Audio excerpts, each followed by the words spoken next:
પણ આ જગ્યા એવી છે દેહાણ જગ્યા કે અહીંયા આપા ગીગેવના વચન,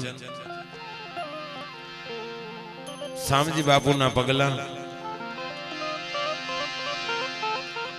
પીરાણાની પ્રતીત એ આ જગ્યામાં જોવા મળે. દિવસનો પણ માહોલ એવો હતો. પૂજ્ય બાપુ પધાર્યા હતા. તમામ સંતો આપા ગીગાની દિહાણ જગ્યાના જ્યાં જ્યાં સંતો છે બધા તમામ સંતો, સાવરકુંડલા હોય, અમરેલી હોય, કુબા હોય, બલગામ હોય, બિલખા બલગામ હોય, આ તમામ સંતો.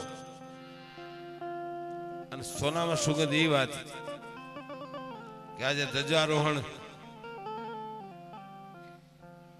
પીરનો નેજો ફરકાયો.